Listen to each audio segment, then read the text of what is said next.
Okay. So my name is Martin Wolf. I'm the chief economics commentator at the Financial Times. So good afternoon or good morning or good evening, depending on where you are. This session is called the New Energy Economy, Learning from Today's Challenges. But it's centrally about the role of electricity and the movement to an electricity-based economy in which many things that are now done in other ways will be electrified. And of course, that means not only a substitution, but also a massive expansion since, and this is crucial, the living standards, the higher living standards that most of the world wants, will certainly require more energy input and therefore, logically from what I've just said, vastly greater electricity input and vastly greater ability to use it. So this will be both a supply revolution and a demand revolution. It requires major changes in policy and a massive flows of funds, predominantly from the private sector. And fortunately, people able to address all those issues are present on this panel. And therefore, I am confident that at the end of this hour, you will all know how it's going to go, and we will have solved all the problems. And if that hasn't happened, it shows that the panelists haven't risen to the occasion. It should always have a challenge. So let me introduce the panelists, and then we will get straight into the discussion. So on my far right is Pawan Munjal, who's chairman and chief executive officer of the Hero Group from India. And he will soon explain what his business does. And then here on my right is Mohsin Jazuli, who's Minister Delegate in charge of investment to the Prime Minister of Morocco and can speak from the point of view of an emerging country policymaker. And to my left is Catherine Garrett-Cox, who's Chief Executive Officer of GIB Asset Management, which is part of Gulf International Bank. So representing above all the investment community. And to her left is Paddy Padmanathan, who's Vice Chairman and Chief Executive Officer of ACWA Power, Saudi Arabia, a huge power company. And finally, to his left is Claudio Facchin, who's President and Chief Executive Officer of Hitachi Energy Switzerland. And I thought when we discussed how we would address it, I thought we'll start with the supply side. Then we will go to somebody who's really involved in the demand side, then to policy, and then finally to the people who are really important, who provide the money and the conditions that are associated with that. So let me start, if I may, with you, Paddy. Tell us about the supply revolution that is going to come, or that is already coming, and what it will mean in terms of the new opportunities that it will create for electrifying the world. Thank you. Great privilege to join this panelist and on the session. So the supply revolution is with us. It's happening very fast. It needs to happen at a bigger scale, but because it's happening so fast, we haven't quite grasped it. And I think it's important that we do understand what technology, innovation, entrepreneurship, human ingenuity is starting to deliver. So, and it's fantastic. For that, for the developing world, emerging markets, developing world, whatever you want to call it, for all of us who are lucky enough to have electricity, typical cost of that electricity delivered to us has today, today energy prices have gone up, so I'm not quite sure, but largely driven fossil fuel, typically has been anything from $60, $70 a megawatt hour, just keep that number, all the way up to, in some countries, $400 a megawatt hour. Very expensive, really. Just in the last 5 years, when the sun is shining and when the wind is blowing, and we do consume a fair amount, that's when we are awake, often. We consume quite a lot of energy during that period. Human activity, economic activity happens then.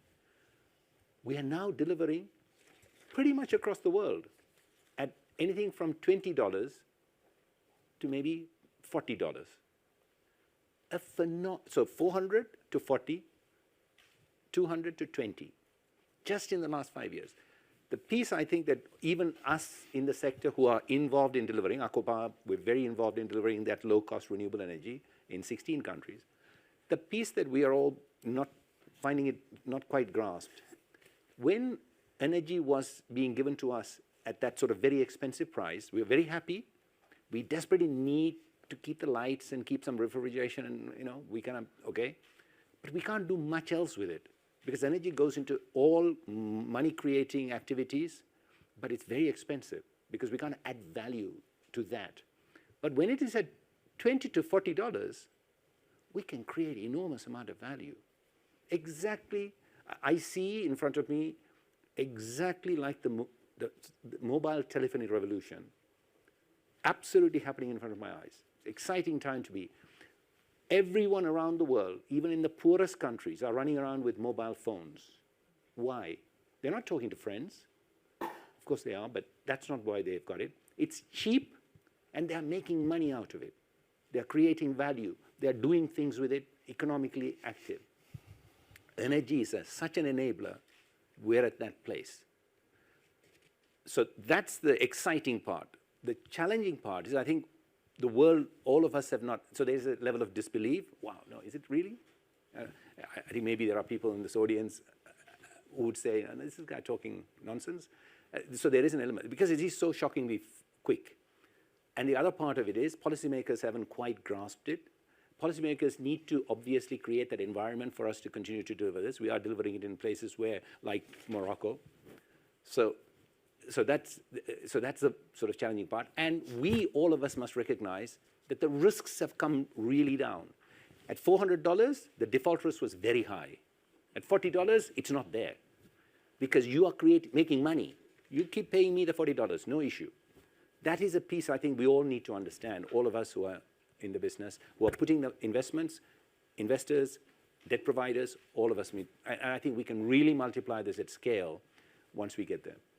Thank you very much. I forgot to mention that the hashtag for the meeting is WEF22, so you could all tell the world how utterly magnificent the discussion is, and you must have been excited by this vision of endless, abundant, incredibly cheap energy, electricity we've just heard. So, Claudio, what's your perspective? Do you buy this idea, or do you have a different perspective? No, for sure. I mean, on the generation side, I think it's very clear. We need to move and leverage the technology that is available today. What Patty was describing. Just 5 years ago, there were still question marks. Are we ever going to be able to do this in an economical way, and so on? And now that question is not there anymore. What I would like to add is it's from our perspective as we're really positioning at the part where is someone generates, someone consumes, and then someone needs to also take care about transporting, distributing that energy, and that I think is a part that few years ago now things are getting better in terms of understanding, but a few years ago there was a bit of a gap on giving for granted that the infrastructure that is there existing today could deal with this future energy system. And in simple terms, energy today, the entire energy system, roughly 20% is electricity. And if we want to decarbonize, we want to reach the targets, 2030, 2050, that needs to become 50%, 60, 70% to some extent. And within that, of course, everything has to be clean sources of energy. Within that, we will have to deal with new type of consumptions from electrification standpoint, using mobility as a clear example, moving from fossil fuels into electrical mobility, but also buildings, industry. All that adds complexity to the system. Distributed generation on one side, variability, new types of generation, much more complexity on that system. Yet, technology, the last 5, 10 years have done tremendous advances, particularly when you look at the digital part. And there is no doubt that digitalization is an essential part from a technology standpoint to really have the future energy system to be as reliable, if not even more reliable, and more, of course, resilient. As we all know, we need to face those challenges of resilient weather, external factors, and of course, also more affordable. And I think the starting point was very well described by Patty. Technology, our perspective, is not really an issue for that part of the journey. Beyond 2030, we'll probably need to look at complementary sources of energy, of clean energy. So that's something maybe we will discuss later on. The essential part for us, though, to be able to deliver at the speed that we need and also to deliver at scale, it is really how do we change or innovate in terms of collaboration, in terms of business models, in terms of then regulatory environment that need to be agile as much as the technology and the supply side has been for the last few years. Thank you very much. Well, that set out quite an agenda for the discussion, but also, again, a pretty optimistic view of what is feasible. Pawan, maybe I could turn to you to talk about your business and what you're doing on the demand side. Thank you. My namaskar to everyone here in this room and to all those joining us on the live stream. It indeed is a pleasure to be amongst all of you here. What a distinguished panel. In my belief, this is one of the most critical topics here this week. Let me start by sharing with you all who we are at Hero MotoCorp. Hero MotoCorp is a motorcycle maker and has been the world's largest manufacturer now for 2 decades. Continue to be a beacon of green manufacturing, also low emission products.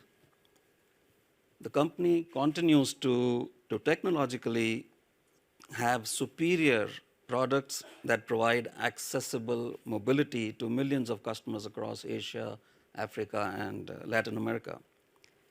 Now at Hero MotoCorp, we are now building future-focused electric vehicle product portfolio that can benefit the world, and we hope to clean the air to some extent. Just like what we've been doing with our ICE vehicles earlier on and continue to do that even now.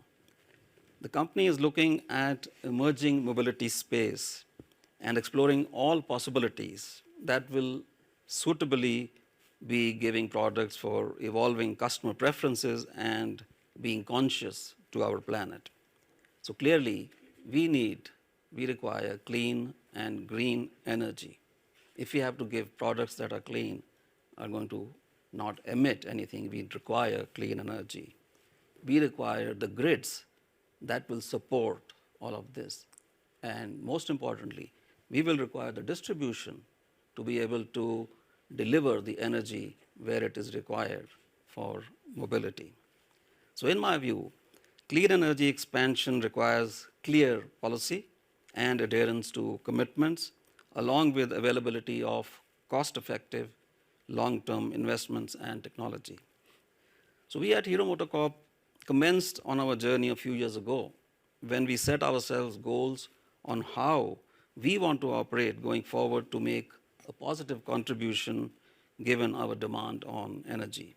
I'm pleased to share that within our group, we also have a renewables business, Hero Future Energies, which has a prior focus on wind and solar. So currently we have 1.6 gigawatt hours and putting in new investments, another 1.5. We all know that India is actually taking off on renewable energies, and we are looking at a 500 gigawatt hour by 2030. Also within India, the Indian government is rolling out big bang clean energy policies and reforms, including the green hydrogen mission and the green ammonia policy. Production-linked incentive schemes in solar modules and battery manufacturing, general network access, green energy corridor schemes, and privatization of state-owned assets across distribution, generation, and transmission. The target of 1.5 degrees C temperature rise and sanctions against one of the largest oil producers may prove to be the tipping point for the energy economy going forward.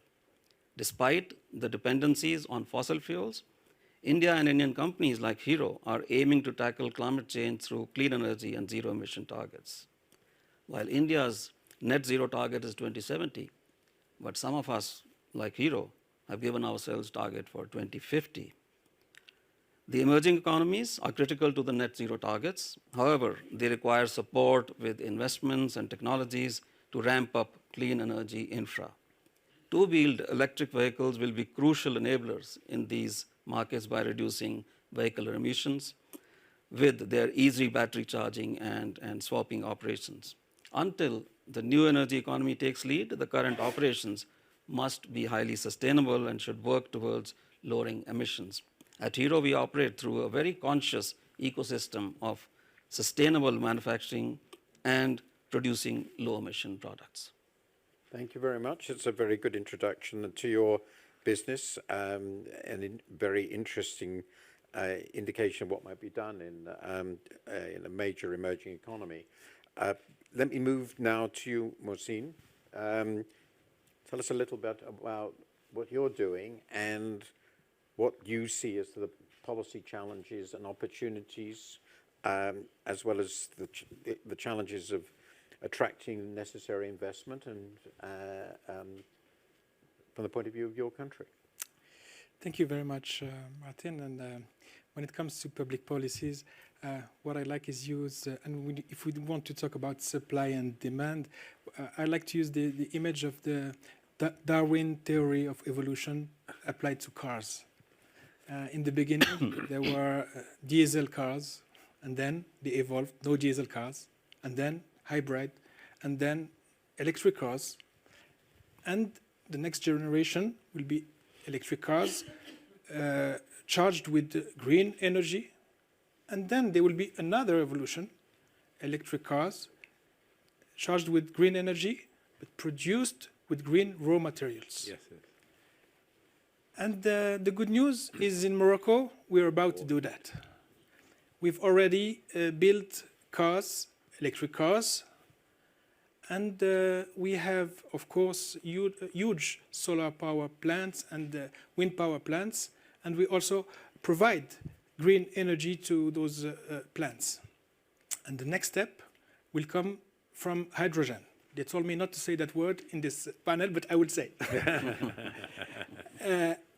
It will come from hydrogen because we will be also able to produce green steel, green glass, green aluminium, and green PVC that will be fully on those cars. And in Morocco, we have this policy. Thanks to His Majesty the King's vision, for the last 15 years, we have built one of the biggest solar power plants, and you were involved in this project. And now we are about to face the phase 2 to complete the last generation of cars. And this is with the vision, with an ambition, but also regulation. We have set the Moroccan Agency for Sustainable Energy that has put the skin on the game. She invested in these huge programs, and now we're ready to face the phase 2 of these programs. Okay, that sounds incredibly ambitious. I had no idea that you were planning something on such a scale, so we'll come back to that. So, Catherine, you're going to fund all this. Oh, well, Yeah, some of it. Some of it. Some of it. But of course, I've been told now very clearly that it's all going to be incredibly cheap. So, It needs to be. but I presume it'll still cost a bit to transform the electricity systems of every country in the world. And we'll come to that too. What's your perspective on what you've heard and what it means for investors? Well, thank you very much indeed, Martin. And indeed, I find myself in an extremely good company. And as an asset manager at GIB Asset Management, very much focused around the whole topics of sustainability. I did slightly wonder why I was here. And then I thought, aha, well, if it's about new energy, then I think we have a point of view. So perhaps I might just share a few perspectives in terms of, from the investment community, what we think is going well, and perhaps one or two things that we think we need to watch out for. So clearly what's going well is we're having this conversation today. The fact that this is very high up the Davos agenda, I think, is a really good sign. And clearly the whole move towards green energy, electricity, is going to be absolutely fundamental for how we can transform societies. So when we think about it, I mean, clearly in terms of some of the key priorities from our perspective, this continued expansion into renewables is just going to be vitally important. One of the things that we obviously know is that clearly the cost of renewables has fallen in recent years. So in one side, that's a tick on one side of the page. The issue right now, though, let's not forget, is we've got rising and rampant inflation. So some of our input costs are going up at a pace that had not perhaps been forecast a year ago. So that's just something we need to watch out for. I think the other thing that I would say people are very, very much focused on is how we make sure we continue to drive energy efficiency in the existing infrastructure. When we think about the fact, we have buildings, they basically consume a huge amount of energy. And I think the way of work post-COVID is going to really force us to rethink how we use buildings, how we use our footprint. So how do we actually make our existing infrastructure more efficient? Equally, we've already talked about this, the need to invest in the grid to make sure that we've got safe and robust transmission is going to be absolutely a critical part of the story. I mean, I think the other thing I would say is that we're very encouraged from an investment perspective around the groundswell of companies that are stepping up to the plate in terms of really driving a green transition.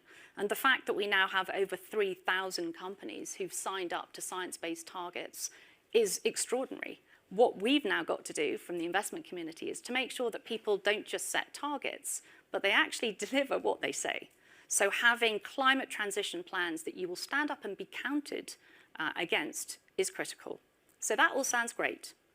What perhaps could be an unintended consequence of a real shift to electricity and particularly to EVs and greater use of batteries in the coming years? Well, one thing that I haven't really heard much spoken about on the agenda this week is the challenge being provided by knowing where your supply chain resources are coming from. As we know, one of the big components of batteries are metals particularly. The world is not awash with metals, and some of the metals are tied up in complicated countries. So there is a moving argument as to whether or not we as a globe should be starting to investigate seabed mining. That is entirely frightening as a concept. So right now, there is no mining of the seabed, but there are exploratory cases where we are investigating whether, from a geographic and actual sort of quality perspective, we could mine the sea. And as somebody who deeply cares about oceans, and somebody who cares about leaving a sustainable planet for our children and grandchildren, the thought that we would do something that would disrupt biodiversity, that would complicate fisheries, and most importantly, unlock sequestered carbon that has been locked at the bottom of the seabed and protected us to date, I think is something we need to be talking about. I'll get back to that too.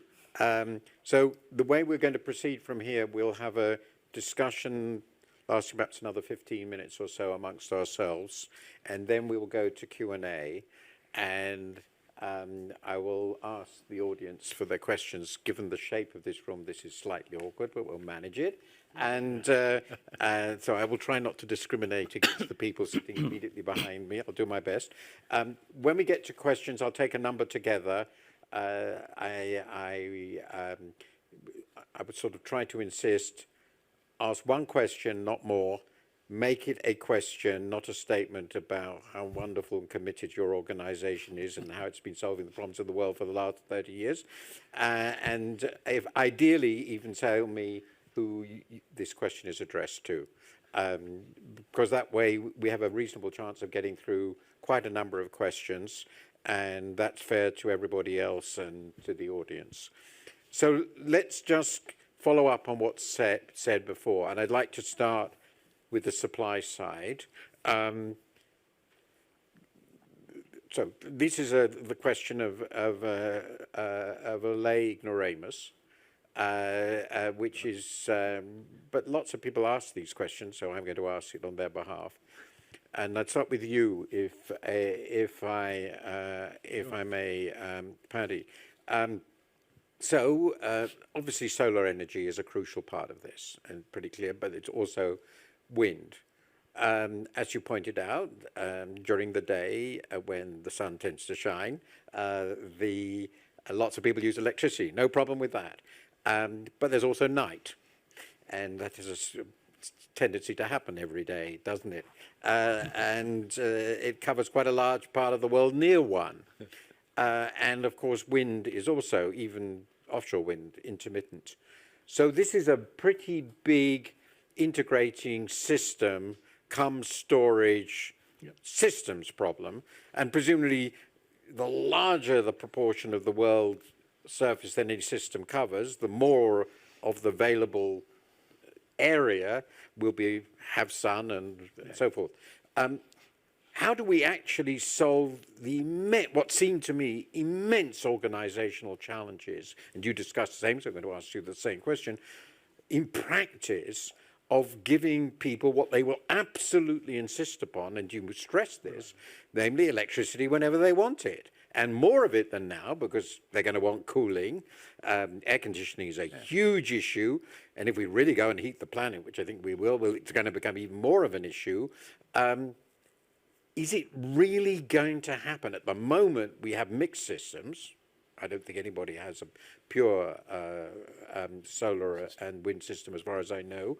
And we still use, therefore, a lot of fossil fuels. How do we get away from that? So let me start with you. Yeah, look, let me first point out a couple. And then I'll ask the same question to you. Let me first point out a couple of things. So let's not forget, so a very large part of the world actually still doesn't have any electricity. Of course. Okay. Absolutely. That part of the world, the business models are there, delivery is happening, is starting to have, because of solar, because it's distributed, we don't need long consumption at that level, even with fridges, and is sort of modest.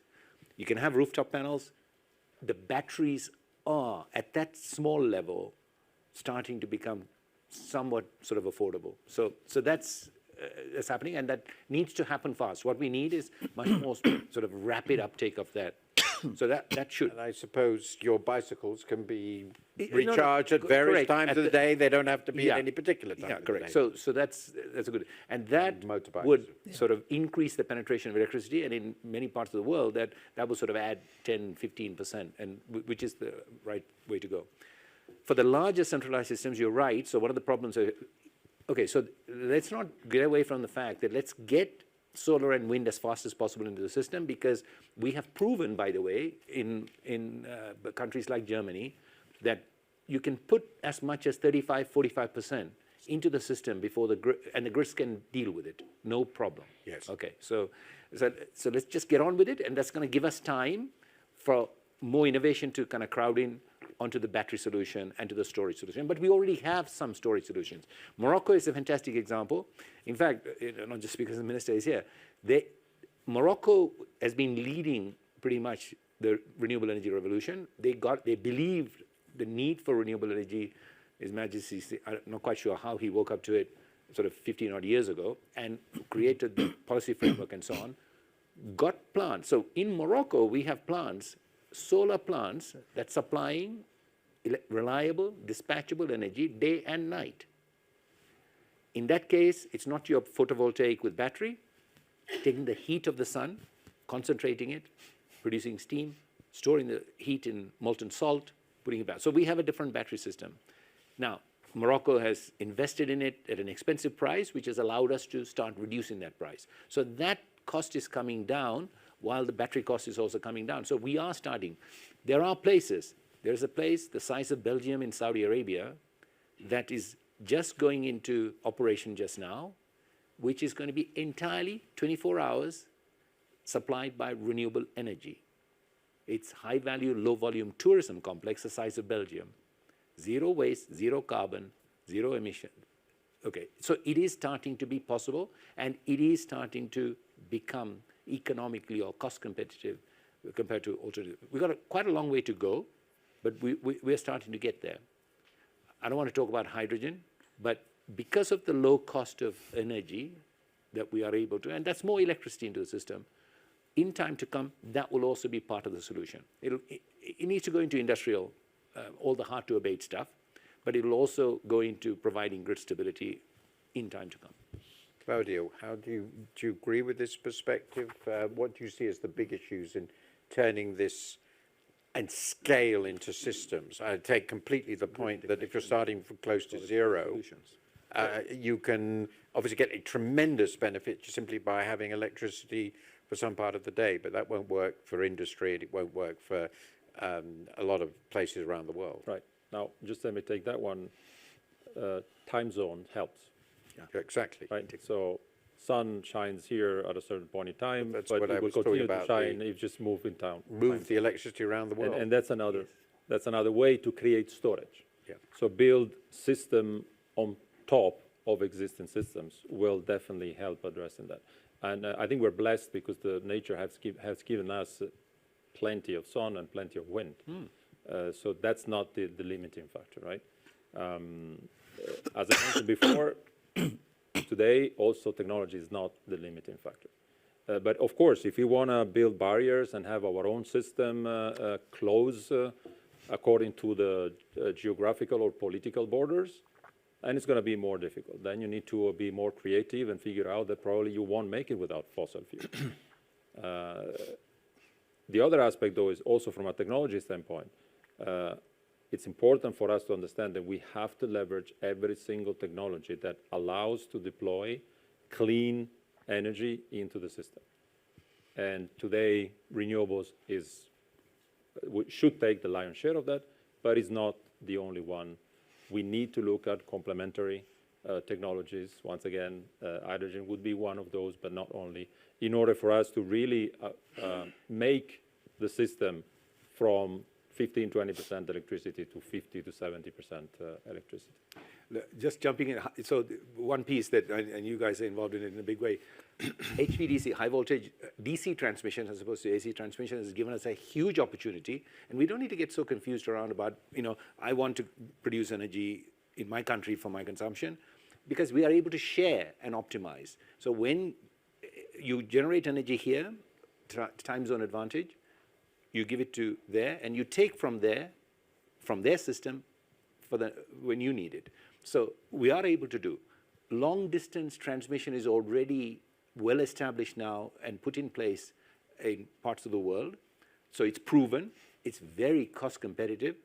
We now need to jump to long distance across the sea. You're starting to see some long interconnectors.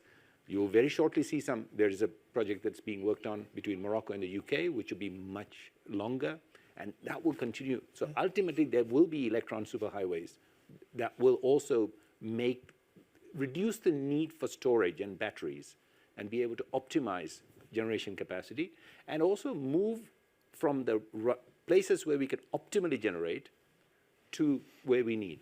Put the panels where the sun is, as opposed to and utilize that electricity at a very low cost to create economic. I'm going to hire. Anyway. I'm going to hire Patty as a sales because just one add So many questions. And one just point is energy efficiency. That was mentioned as well, and then this technology allows also to reduce dramatically the losses of that transmission. So in the conventional AC transmission, the longer the distance, the more losses. So it is an issue. But with DC technology and high voltage DC technology, that issue is not there anymore. So once again, technology is there to help decarbonize, including energy efficiency. Do you have a way of, but do you have a way of sticking solar collectors on oceans? Worked on that yet? Well, sorry. There's this huge hole called the Pacific Ocean. No, so immediately we're starting, because in a country like Indonesia, land is optimally used, so we're starting to put solar panels on dams, okay? There were large irrigation dams. We're starting to use the surface of the dams carefully, because you need to allow it to oxygenate as well. But so it is possible, and I think on shallow waters, I think you will start to see some collection of solar energy. Well, we're already obviously using Probably rivers to start with. Yeah, Rivers, yeah. can also. I shouldn't ask this, but nuclear is gone. No, it's not. It's not gone. I think the only answer that I will give you about nuclear is very simple. It's very capital, apart from all the other, it's very capital intensive. Of course. And in order to recover that cost, you need to be sure that you're going to use that for 50, 60 years. Well, the rate at which we are innovating, look, I told you, renewable energy, just in the last 5 years, look at how spectacularly the costs have come down. So, hey, you want to take a bet for 50 years? Put your money, okay. But I don't think we should be ruling out any technology. Yeah? I think it's much more As important. long as it is clean, and then Correct. for sure nuclear is part of that. Let me talk a bit about the demand side, which you raised, and talk a bit even beyond what is the, as you look at it, and say look at it from the point of view of a country like India, and come to the same question, what can you do in terms of the way the transport system is configured or even, I don't know whether you have views on this, the built environment is configured to change and shape the way we use energy. And so using it efficiently, effectively, and also making the complete electrification feasible. I already mentioned there's obviously a massive demand for cooling in very hot countries. Where do you see this? I'm going, I know, a bit beyond your immediate business, but I'm sure it's something you've been thinking about. Let me first start talking about electrification of mobility, whether it's a scooter, motorcycle, or a car, a truck. Right now in a country like India, there hardly is any infrastructure available. Having said that, all of us have embarked on this journey of electrification. Some companies have already launched their products, some are in the process of launching products, but we have to create that infrastructure for charging. Yes. The consumer today is not attuned to switching Huge from challenge. ICE to electric, probably believes that, midway through my travel, my bike is going to just shut off. So what companies like ours are doing is we are doing two parallel things. One is the fast charging infrastructure, set up the fast charging infrastructure in the cities, in different places which are easily approachable. But then, of course, delivery has to come to that So point. you're doing that yourselves? We are doing that ourselves and also in partnership with other companies, for example, oil companies. We are putting up charging stations at the oil pumps, gas stations, together with the oil companies. What we are also doing is we are setting up swapping stations, where in some of our products we will have batteries which are swappable. You can pull out your battery, go to a kiosk, just put in your battery there, take out a charged battery and move on. The way the housing is configured today, let's take the example of some old apartment buildings. Where will you put up the charging stations? Where will people, when they get home, where will they charge their scooter? So some of us, again, are providing a pull-out battery, take it home and charge it home. So it is a big task for the entire country to set up that infrastructure, but we have to do it. The only way forward for all of us is electrification now. And if Sorry. So I just please. wanted to add, because I think it's an important point, and for that exactly, we have to be also innovative in how we deploy the policies that would allow for instance, to anticipate some of those investments, so that then you create, the positive momentum where users will say, okay, I don't fear that I will be, left in the middle of the street because I don't have a charge. So let me turn to you on that. You've talked already about what the remarkable progress your country has made. Talk through the policy implications. What do you do to solve the sort of problem that was raised here? I've been thinking myself, what should my next vehicle look like? And where I live in London, it is completely impossible to charge it. How does policy create the demand side revolution and integrate it with the supply side revolution? What do you, and I would imagine that's something you must have thought about a lot in Morocco. Yes, of course. Of course, after providing green electricity, we do simple things. For instance, at the moment we have in many gas stations, we have free charge stations. It's totally free. You go with your car and you charge it for free. Of course, we're also reducing the taxes on electric vehicles, of course. And the last thing we're doing is we have set a new charter for investment. And in this charter of investment, we are giving capex up to 30% of capex for new investment, in which you have a large part about renewable energies, green energy, and the way you are consuming your energy. So, and we are still thinking about improving the way to help people working with green energy. Perhaps but I want to have a discussion here with the challenge that Catherine has posed, which is obviously very important. And I've been aware of this for some time. It seems to be important. There are a lot of the stuff we need to do what you describe is itself resource intensive. Yes. And re-engineering the not merely re-engineering, but massively expanding the electricity supply industry and putting in lots of charges and all the rest of it is a massive investment, not only financial, but also in the use of raw materials. So the question she raised, which seems to be how can we do that without inflicting massive destruction on the global environment, including things that we treasure? Is that something that you in the industry are thinking about? And what do you think the solution is? Look, of course, we're very we have to be. I mean, look, okay, so everybody is now being made very aware of ESG responsibilities. I think the piece that I think we all need to come to terms with is just go beyond just the tick the box, really understand the environment, what environmental stewardship means, inclusive development, and good governance means.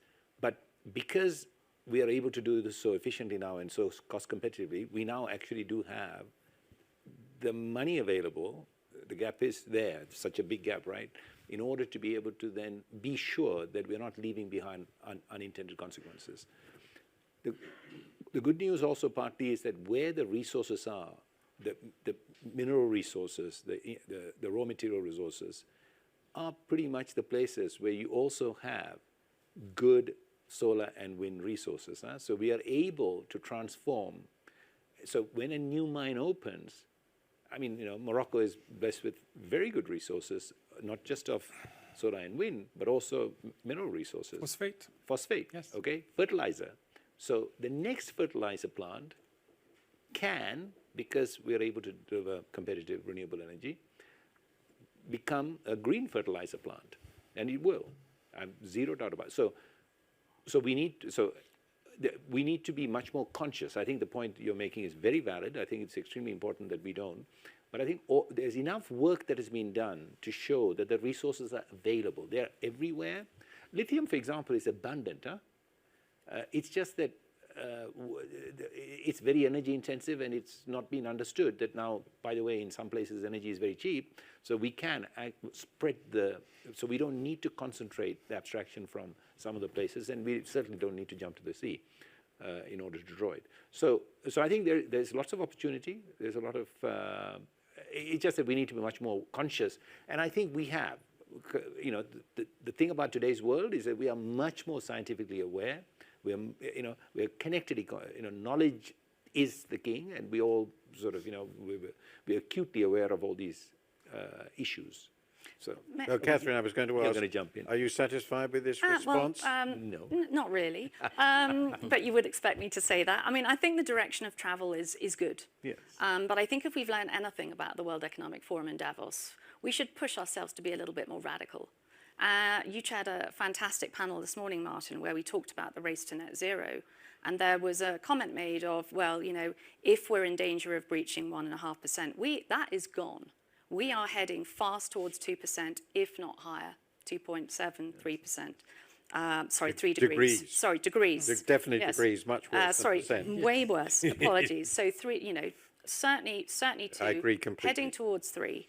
So what does that really cause us to do differently, such that we're not going to be handing on the most horrific of problems to the generations that will follow us?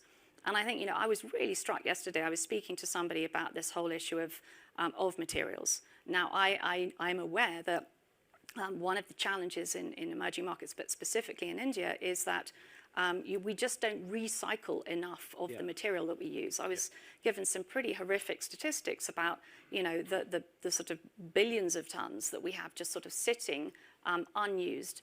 We should be thinking much more about closed loop systems, circular economy. What can we do to fix that? And then coming back to something that the other panelists have spoken about, I mean, technology is the key to some of this. Innovation. So what can we do to drive better innovation in battery technology so that we're not going to be basically depleting the world's resources? So I think, you know, this is all good, but the reason I'm wearing a red dress today is to say we are running out of time. And what's our responsibility to actually get on the gas and do something that we can actually hand on to our children with a clear conscience, but also to deliver the progress to ensure that it's a just transition that we're really delivering. Look at the, I couldn't agree more. I just want to add. You've got, because I One promised second. question. So I will give each of you 30 seconds to say how, because I think Catherine's challenge is a very good one, how do we accelerate beyond the current speed of movement, which I agree completely is obviously too slow. Yeah. So your go. Just to follow up, absolutely right. Also this morning we were in a panel session where Al Gore mentioned, you know, we're already failing today. So fully agree with that. Also important to know that a lot of the materials that we need to do this transition, they are recyclable. Circular economy is an essential part of that, but we can take it to 99.9%. So let's not forget that the basis we have is there. What we need to do in order to accelerate, I have to come back, is it's not a bottleneck in terms of technology. It's not a bottleneck in terms of financing, as I understand it. We have 2 areas that we need to work on. We need to learn faster how to collaborate and deploy the technology that we have at the speed, at the scale that is needed.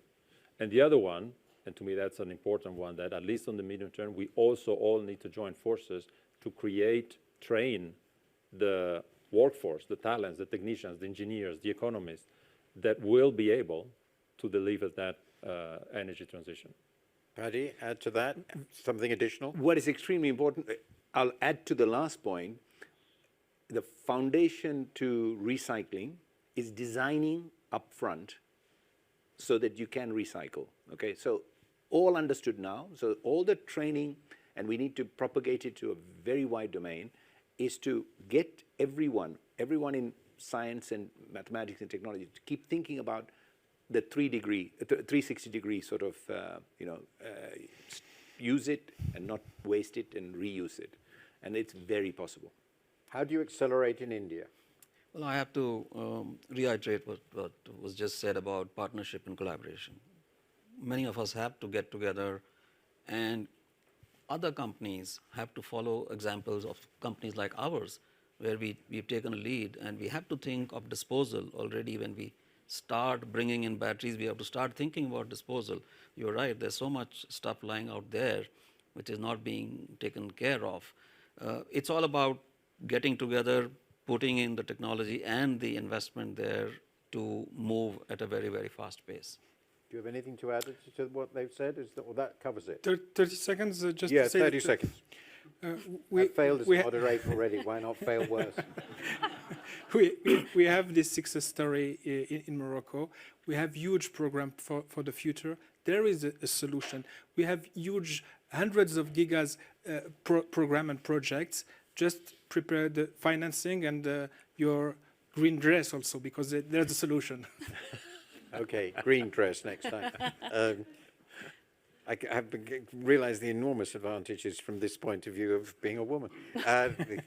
So I think people might think it rather strange if I came in a red suit, but That would be radical, It would be Martin. exciting, wouldn't it? Now, we're going to questions. We don't have much time. All my fault, I'm sure. I won't blame the panelists for talking too long. But so anybody wants to ask a question, put up your hand and right behind you. good, Be careful wonderful. about your Please, could you stand up? You'll get a microphone. Say I'll who stand you up. are. So- And make it a very brief question. So when we're at 100 terawatt hours, and we're a massive investment by that point in energy systems, you'll pit consumers against investors possibly, because we need a proper return on the investment. It'll be an enormous part of portfolios, but it needs to be regulated somehow. What do you see the future for regulation, including this kind of cross-border that we talked about because of the necessity of time in the new system? Okay, very good question. Very broad, but we'll come to that in a moment. Anybody else have a question at this stage? There's one there. Behind Oh, you, yes. right behind you. And this gentleman here. And behind you, Martin. Martin. Okay. I'm Aviv Tidon. I'm from Tech Pioneer. And my question is how small companies like ours can introduce technology which is low voltage DC, and then you disconnect time, meaning is that you can transform in a matter of metal the energy which is renewable and sustainable. How can we do this in the proper way? Okay. You understood the question, and that's what matters. This is getting well beyond my... And there was... Yeah. Martin, be careful about your chair, by the way. Yeah, Yeah. it's... I'll take these... We'll take the... No, you can have the question now, and I'll try and remember them. Please. Yeah, I think thanks for the panel. My name's Ntabi Seng Mosia from West Africa. We talk a lot about sort of acceleration. I was just curious why we don't really address kind of our material footprint. So we know that some parts of the world, it's possible to live under the threshold that's necessary to keep us from shooting over the planetary boundaries. Just curious about, yeah, like what are we actually, is it actually necessary to constantly accelerate, or can we actually slow down the material consumption of some parts of the world and actually drive down the need for increased energy use? So. Okay, and your question. I had the same question. Oh, we well, need to think about demand as well here. Economical. Okay. I think the first question was on regulation and where it fits into this. And this obviously has cross-border regulation and guarantees control of returns, I think was the issue. Or so let's, if I understood it, I hope I did, let's start with, so this was very much in, here you have this idea of this integrated grid that is going to cross the whole world.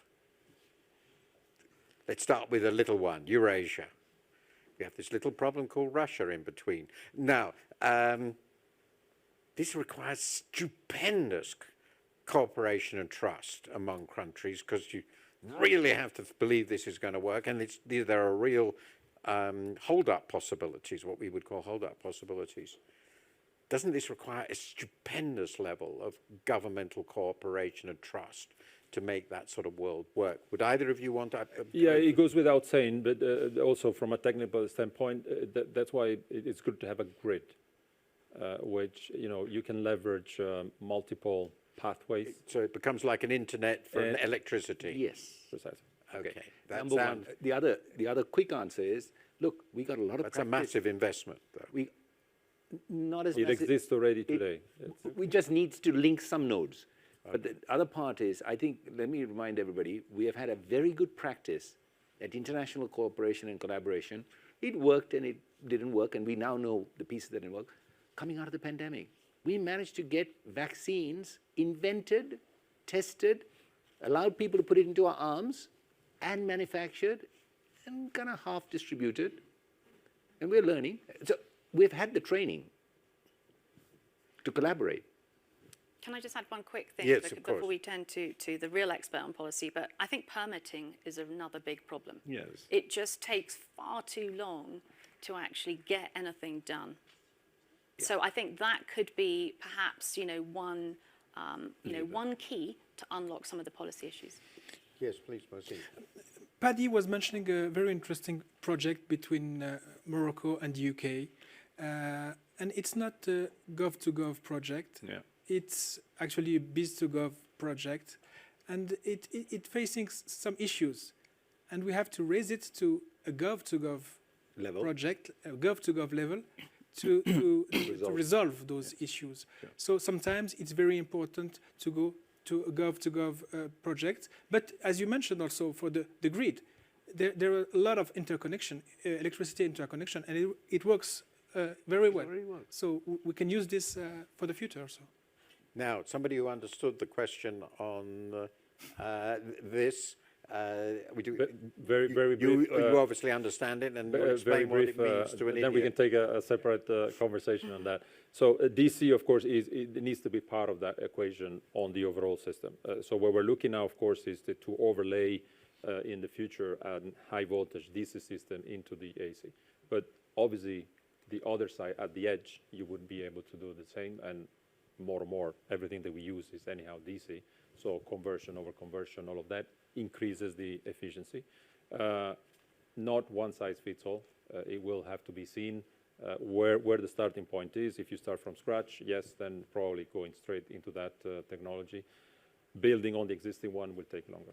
Yeah, a small company cannot do otherwise than existing economy. And aluminum company. Wait. I'll give you 20 seconds to respond, and then we will move on. No, you can take the mic if you want to respond. 15, even better. The economy of aluminum exists, and in 1 kilogram of aluminum, there is 4 kilowatt-hour usable. And we know how to reverse the smelter, so we can discharge aluminum. Okay. I want to go to, because I think it's an enormously big fundamental question. The implicit model we have here is that with all this wonderful, glorious technology, we will create a high energy economy, which not only electrifies the economy, but almost expands the availability of electricity to people around the world. And the implicit point is that is in itself a highly resource input intensive, and it supports a resource intensive economy.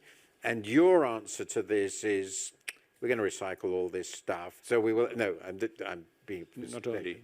And the question is, isn't all this ludicrously excessive? And we just have to forget those sorts of ambitions because our footprint on the planet is going to be just too big as it already is. I think that's also your concern, isn't it, Catherine? Look, I don't want to kind of keep going back to technology, but the good news, I'm the deliverer of good news. The good news is that technology is allowing us to utilize energy much more efficiently. Technology is allowing us to even bypass human biases. There are so many things that we don't even realize is automatically happening now. Just as much as all these light bulbs have become infinitely more efficient, we are able, as we walk out of the room, everything goes off, so we don't even need to worry about switching the lights off. So for a fraction of the price. So I think, yes, we are going to become more, we will become more, there is no doubt about it. As the electricity cost comes down, we'll use it much more, and that's fine. But we will, in the process, also be reducing the per GDP, per capita sort of consumption, or whatever the way you want to monitor it. You're already seeing it, by the way. Enormous efficiency driving through. And I think really what I would just sort of come back to is that it's not so much about accelerating GDP as accelerating the rate of change. Correct. To drive the progress that we want to see. And I mean, I think ultimately, the reason that I'm optimistic is that I think that companies on the right side of history will benefit, and those who are not will fail. And so I think, in a way, it will be very Darwinian. And that's what gives me hope, that I think if we do all of these things, we have so much better data now than we even did 5 years ago, that as investors, we can actually determine whether what companies are doing will make sure that they are on that right side of history. Can I ask one, but this is sort of a question I want to get to at the moment. I've been thinking this for a long time. So there is, for a very long time, a dominant theme in the discussions among economists is pricing, carbon pricing, the rest of it. And my view of that is that's essential if the new technology is not, in the technical sense, dominant, right? Which means, actually, even if you forget about carbon pricing, the new technologies we have to generate and use electricity are actually so much more efficient than the old ones, burning fossil fuels and the rest of it, that they're going to win anyway. And the complete failure to agree on sensible policies among governments isn't actually going to matter beyond the regulatory issues, because your technologies are just going to be better. And the problem will therefore be solved automatically by the private sector. Do you believe that is the world we are now or very soon will be in? Look, anyone who wants to, very, very brief. It'll all happen. I've zero doubt about it, but I really hope that the world will get sensible and get some carbon pricing in, because that's the only way we're going to make it happen faster. Okay. But that's about the speed of travel, not the direction. Correct. You are convinced we're going to end up here. Yes. It's a transition. The starting point, we know where we are, where we need to be, we all know. And of course, there's sunk costs in the existing system, so The way it's to very, get there is very gonna be cheap at the different. margin. Yes. Do you agree with that? I mean, I would agree. I So mean, we still want governments to do something. But I think it's about system change. And I don't think one individual represented around this circle can do it alone. And it is about collaboration. If we care about the future, we've got to work together to lift the system. So I'm supposed to end it now. In fact, it says 000, so probably ran over 30 seconds ago. All I would say is there is a pretty amazing amount of consensus in this group. They're very, very optimistic about the potential of technology. They're a little less optimistic, I think, about the political preconditions, the collaboration, the regulation, and all the rest of it. And like most discussions among business people that I've ever attended, the one body that is always failing is government. They always agree on that. We didn't say that. No, I'm being a little bit facetious there. There are some real challenges about resource use and in the process and how they're used. But I think the key thing I get out of this is technically we can sort of do this, but whether we can do this at scale and at the speed we are now committed to, and that's a big thing, which is essentially to get to a net zero system, and I'm just talking about climate with halfway through this century. We have to remain more than a bit skeptical, and a lot of pressure has to be put on governments and financial institutions, the whole works, to actually make that possible in what is now less than a generation. It's an incredibly short time. I think that's the consensus. So optimistic, but a tremendous and colossal challenge. That seems to me sensible. And thank you very much for the panel. Thank you. Thank you. Thank you. Thank you, Martin. Thank you very much.